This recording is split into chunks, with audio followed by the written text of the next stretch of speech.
Welcome back to the channel. My name is Jeff, and this is Not Just Book Reviews. And today I'm going to be reviewing the David Eddings 5-book saga, The Belgariad. So The Belgariad was one of the earliest fantasies that I read. It didn't come before Tolkien and Conan, but it was the first after them. And it consists of 5 books. It was released between 1982 and 1984. It was written by David Eddings. And I think Leigh Eddings, his wife, also. So even though her name wasn't on the actual books, later on it came to be seen that she had a hand in it. Very similar to how Harriet McDougal works with Robert Jordan. Obviously, he does the writing and she is his editor. There was a similar relationship, I think, between David and Leigh Eddings.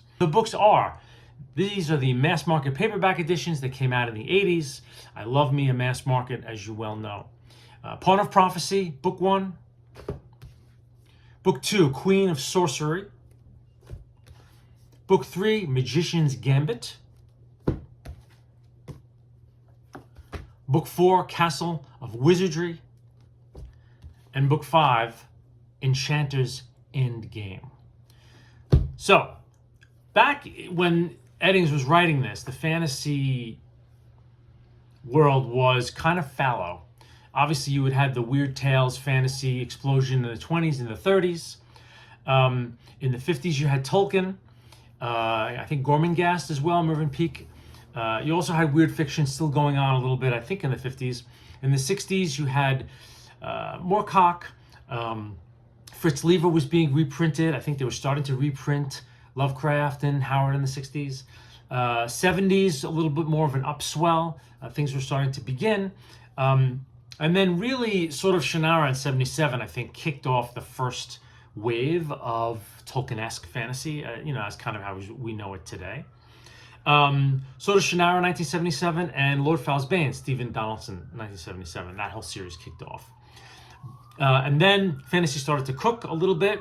And then this series came out in 1982. So, right at the cusp of the first kind of wave of, I guess, large-scale stories, maybe big sagas in that way. I'm not, it's hard to, I tried recently on Reddit to ask a lot of people on Reddit, like, how would you encapsulate the decades of fantasy?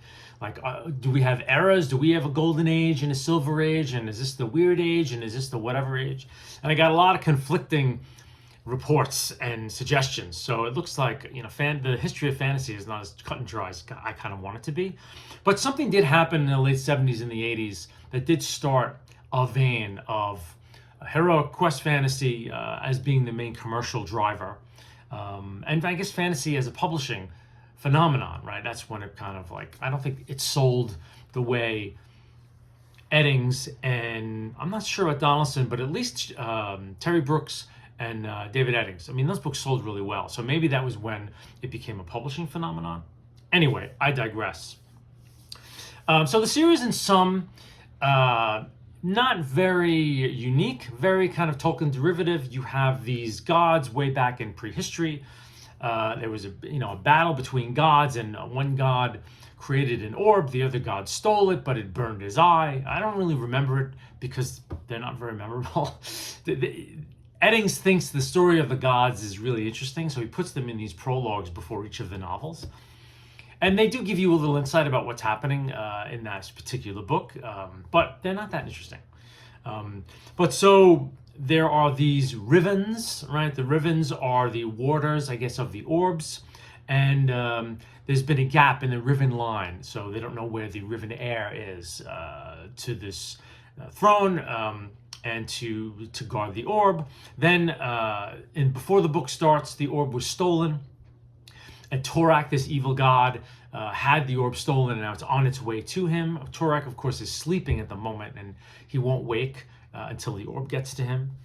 And so the first book starts with all these, with the main characters and his sort of helpers and advisors going after the orb to recapture it, because if Torak gets it, supposedly, he's taken over the world, So, whatever. Like, we've been there before as fantasy fans, right? Not that crazy. So there's a prophecy about the Rivens, right? And so we start off on a farm, very, very Tolkien-esque. We start off with people from the salt of the earth on a farm. We start off with a character named Belgariad and his aunt Pole, and other little characters in this very kind of English-ish nation of Sandaria.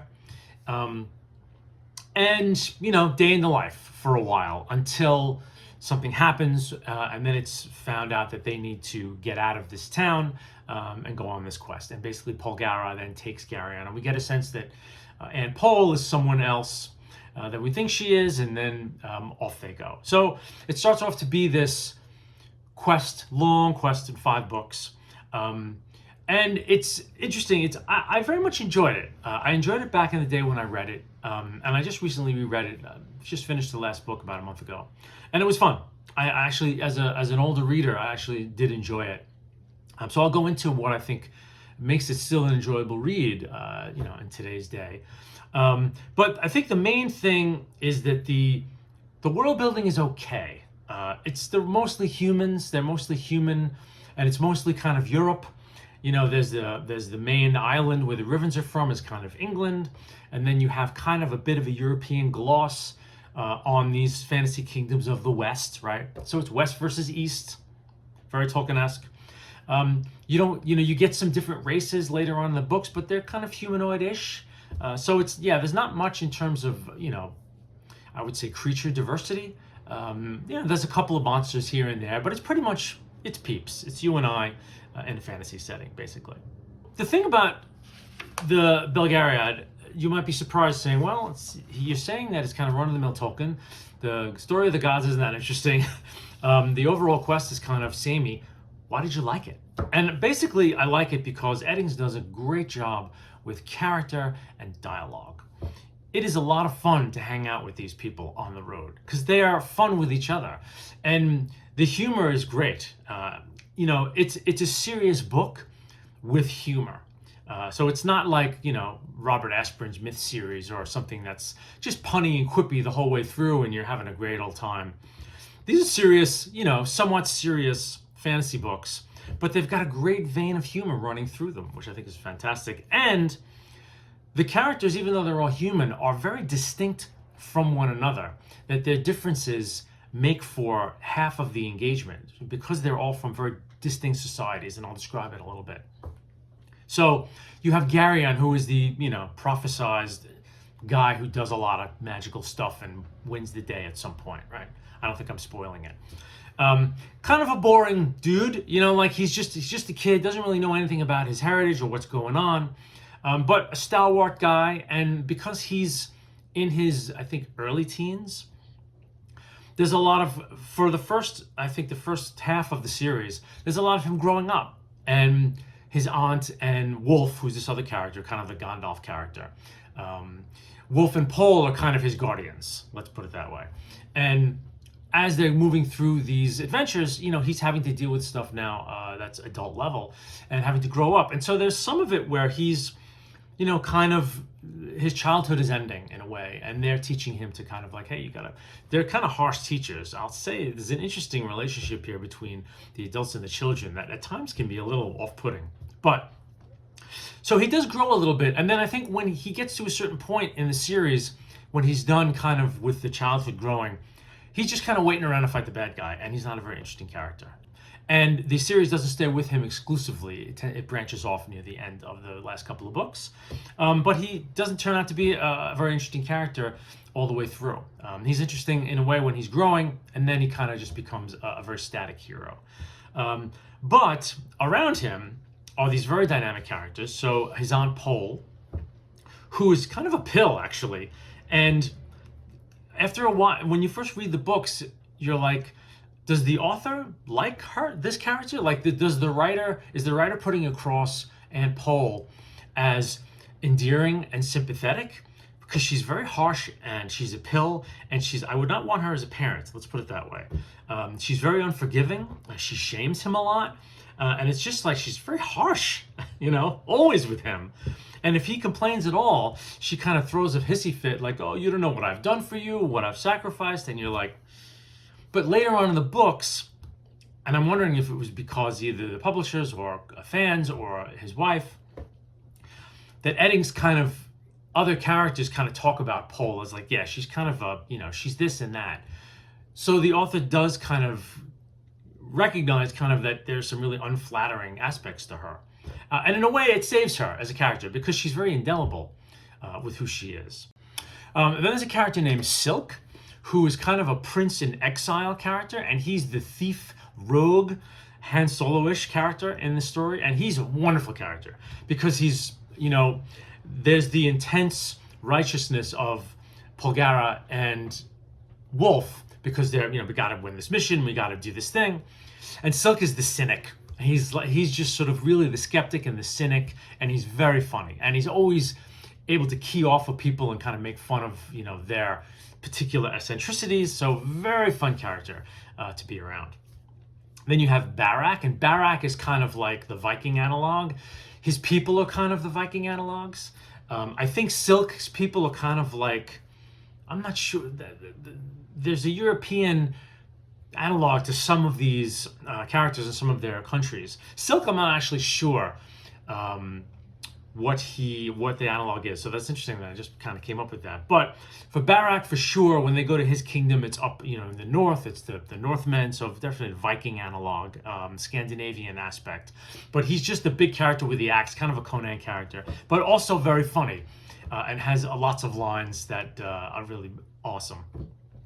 Then you have a character named Mandaralan. Now, Mandaralan is what's called an Arendian knight, and I think this is basically based off of the French, the history of the French knights. But what they do with Mandaralan and Arendia, and this is kind of fun, Mandaralan speaks as if he's in a Shakespearean play. So there's a lot of doths and prithees coming from Mandaralan. And, even to this day, I haven't read a ton of fantasy, but I've read a good amount. And I thought, wow, this is an interesting thing where I rarely see characters, first of all, if they're going to be in dialect, good luck. But to actually use language to say, I'm going to use a kind of anachronistic level of English for this character, I thought it was very clever. And they keep through the whole book. He doesn't come out of it. He's not like kick ass at the end, right? It stays true. And he's like ridiculously noble, so it's too much. And other characters actually make fun of him for it. He's the first one to ride into a fight, and he's always has to do the right thing. It's ridiculous. But he's also poked fun at. So in a weird way, he's a great character because he does some awesome stuff, and you're like, wow, we love Mandaralan. And there's a tragic part of his life. There's something back in his home state, which a lost love, which adds to him.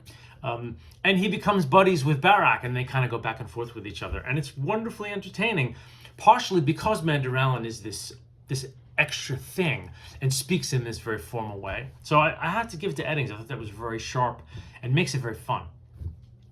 Then we have Leldoran, the archer, who's kind of Robin Hood Legolas, a very undisciplined youth, very willing to just jump into a scrape, also has issues with women, where he's rushing in love, and then he's finding himself chased away.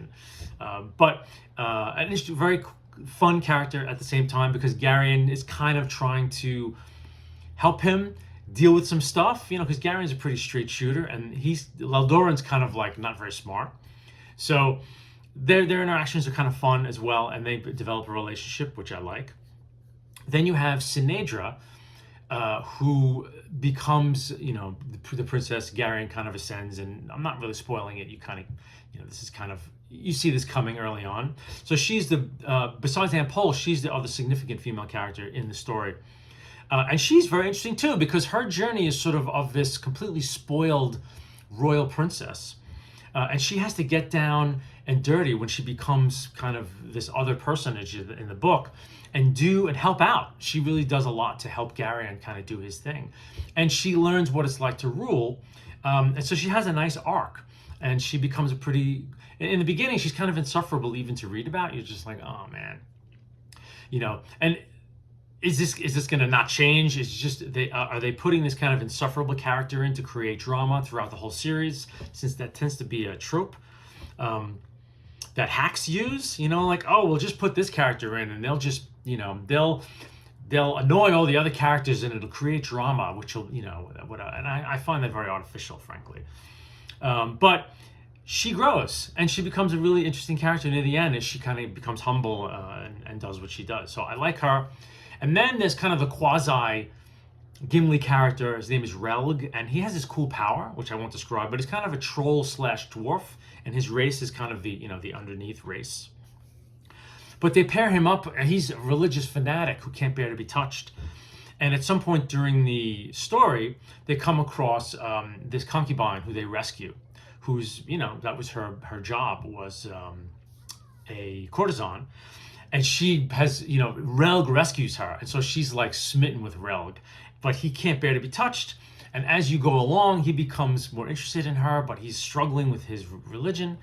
And she's trying to tease him out of it. And it's really entertaining, really fun to watch. So although Garion is not the most interesting character in the world, he's surrounded by a lot of dynamic, interesting characters, which makes for very entertaining reading. So as you go along, you know, the first two, I would say 3 books, you're moving pretty well. Story is kind of in a line. These characters are great to hang out with. You're pretty much straight lining through a story of like, okay, we have to go here and get this and go here and do that. But then the last 2 novels, and the last 2 novels are a little bigger than the first 3, tend to stall. And the novel kind of takes its time. It spreads out a little bit, and you're kind of marking time to me in probably the latter half of the 3rd book through kind of the beginning of the parts of definitely the 4th book and a little bit of the 5th book, where you're like, okay, they're not uninteresting because of the characters and because of Eddings' skill as a writer. He writes well. His sentences move. His prose is crisp and economical, does what it needs to do. There's not a lot of flowery prose. There's not a lot of bad writing. I think Eddings might be unjustly forgotten because maybe folks don't really know what he does is very subtle. He's a very good writer, but he doesn't show it overtly. He just, but you can tell as you're moving through these books that this is someone who's very good and he's really just doing what needs to be done for the book, and something about it is refreshing, I kind of think. But ultimately, so although you're having fun, the books, they're not very memorable, and the series, when you finish reading it, doesn't really leave a lasting impact upon you because it's very episodic. It doesn't really build very much. Characters do grow, but the books are sort of like, they're formulaic in the way that like one book starts. It's like, okay, we got to do this is the big thing we're headed for, but now this book, we're going to do this whole thing. And usually the side plot that takes up most of the books are a local dispute between 2 countries, a plot to overthrow. They've got to move through this territory. And they do it, but it doesn't build. Some strange way, I don't know how Tolkien did it, but when you move through Lord of the Rings, it built. For whatever reason, he was able to make it feel like these things were building. Eddings doesn't quite do that. I think that's a very hard thing to do, actually. But so they're very episodic. So once you get into kind of like the B plot of most of the middle books, and they're decent plots. Like Eddings thinks through the stories, so they're not bad stories. It's just sort of like, oh, okay, we're going to divert here while this problem is dealt with. And it doesn't necessarily lead in directly to the main quest, but it does give the characters a chance to grow and change and to be fun and for you to enjoy them. So it is entertaining. By the time you're kind of rounding third by that 4th book and heading home, you're like, all right, let's get this done. Like it doesn't have a grand feel as something that maybe 5 books long should have, but it is very entertaining. One thing Eddings does do well is he has thought through the political situation in this world. So it does feel very real, the different politics and different nations and what they're dealing with each other. Definitely has some validity to it. And I was impressed with the fact that he had thought through, there's a brief history of some of the nations with each other and certain nations angling for other nations. So there's a bit of political intrigue in here. It's not a large part of the book, but it's enough where the world building itself isn't very impressive. So I don't feel like I've lived in the world of his novels as much. But the political intrigue does help to keep me there. Like, oh, this is a real place. These are the dynamics of it. And there's some economic exchanges. So there's that. And also, one thing I was very impressed with is that he does take the Tolkien fantasy thing a step further, in that there are very real world things in here that you would not find in Tolkien. For instance, they come upon some serfs, and Garion is like, well, why are these people, why are they poor and working almost as slaves on this so-and-so's land? And you hear the explanations that come, and it's like very real world. Like, you don't hear about the poor in Tolkien, right? And there's another situation later on when Sinedra is raising her army, where she's realizing, like, I'm inspiring all these people, and it's great, but half of them are going to be dead if we go to war. Like, and so she's wrestling with this thing of like being a leader to inspire people to maybe to crusade, right? But then the realization back behind closed doors, like, these young people that are raising their swords to my name, they're going to be riding to their death, and how she felt about it. So there was some real world stuff in there that I was like very surprised, because it is such an entertaining read, that those things kind of pop up and you're just like, oh, that's interesting. Like, you're dealing with kind of the gritty underside of the medieval world, which I think Grimdark obviously went full on with, right? But I was really impressed with that, because I didn't remember that from when I was reading it as a young man, that he threw some real world stuff in there, and that he wasn't closing his eyes to what the royals are in terms of character versus the rest of the world. So I thought it was pretty interesting. And one thing I did notice too is that the books tend to have very short third acts. So you get through a lot of these books, and then the third acts come very quickly. They don't build. So it tends to make, I think, the entire series feel a little more lighter weight. Because when you're at those climaxes in the books, oddly enough, you didn't quite build to them. He had a story for each book, and then he kind of like took a left and there was a climax. And there was just something about that happening over and over again where I thought, ooh, this is kind of why maybe I think these are B tier.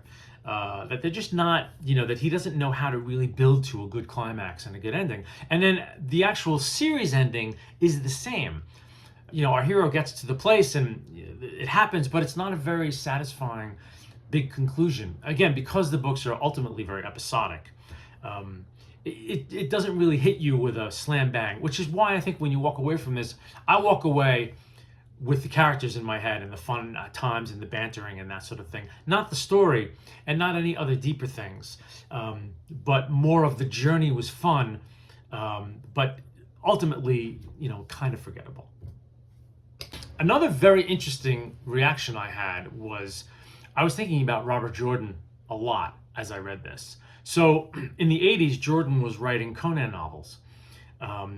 But this was kind of, between Shannara and this, these were the two big, I'm sure Jordan read the Shannara novels, and I'm sure he read Donaldson, and I'm sure he read Eddings, because as a practitioner of the form, he's going to want to read everything.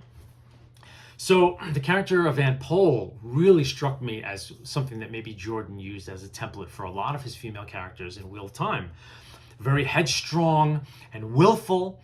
To a certain point, sometimes it's unflattering, and I thought, wow, that's Anne Pole to a T. That's interesting. So that made me think of Jordan, number one. Number two, there's part of the story here is that there are two prophecies competing with each other. There's the dark prophecy that the bad guys want to see come true, and then there's the light prophecy that our heroes want to see come true, which is also an interesting idea. I've never read that in fantasy, where it's not necessarily that Garion's going to fulfill the prophecy, but he's going to fulfill their prophecy. And there's a very real chance that their prophecy is not going to happen if they fail. So I thought I was like, that's a cool thing. But the prophecy is kind of a character, in that the prophecy speaks to Garion in his head. And he has these dialogues with the prophecy where sometimes it tells him to do stuff or not to do stuff. And I thought, ooh, that's Luz Thurwin. And Rand, right? This dialogue that they have in his head, and I thought, that's interesting. I wonder if he got that from Eddings, The magic system in this is very sketchy. It's not really well thought out. It's called the will and the word, and it's more like you have to think very specifically of something and then, will it to be, and it happens. So, you can't. Not many. A far cry from the Mistborn magic system and even Jordan's magic system. Like, I think magic systems early on from what I've read, they didn't really pop until the 90s when people got into stratifying them. Maybe after years of playing D&D, guys like Sanderson and Jordan really were like, okay, let's have a magic system that really makes sense and is cool. So the magic system is kind of not so great, but the will and the word kind of made me think of Jordan's system in some ways too. There was just some similarities where I thought, I wonder if he keyed off this to start. And because part of the magic system is if you unmake something, it's like the worst thing you could possibly do is unmake something, and it destroys you if you're a magic user. But I was thinking about Balefire in Wheel of Time. I'm like, So I don't know. I feel like at that era, Jordan was writing standalone Conan fantasies, probably had the Wheel of Time in his head in some form. Came across Eddings, probably read him, and I wonder if he, some stuff silted in. So anyway, I thought it was very interesting. So to recap, I really like the series. I'd say it's a B series. I wouldn't say it's A tier. I would say definitely B tier as a series, but it's very entertaining, and it's fun to read, and it definitely, I think it holds up. I think you could totally read it and enjoy it. There's a 5-book sequel called The Malorian, which takes place, I think, after Garion is then crowned king. I haven't read it yet. I think after reading this, I think I would like to try to read it this year. And then he wrote 2 more series in a new world. So it's called the Elenium, which is one, and then the Tamuli are a brand new world that he created just for those 2 series. And I think those are each 3 books each. He went down to trilogies. And then he wrote a book called Belgariad the Sorcerer, and then Belgariad the Sorceress. And then I think he might have written some children's books with his wife. And they died, I think, in the early 2000s. So this is pretty much, he really wrote 4 series, 2 5-bookers and 2 trilogies. So I want to get to the rest. I never have read them yet. I would like to get to them this year. But I think it was a very enjoyable read, and I was impressed at the fact that it held together and how funny it was, and that there was some realism in there. Not something you're going to really remember. I don't think it's going to be inspirational in terms of, oh man, the Belgariad. It's more like, the Belgariad. That was fun.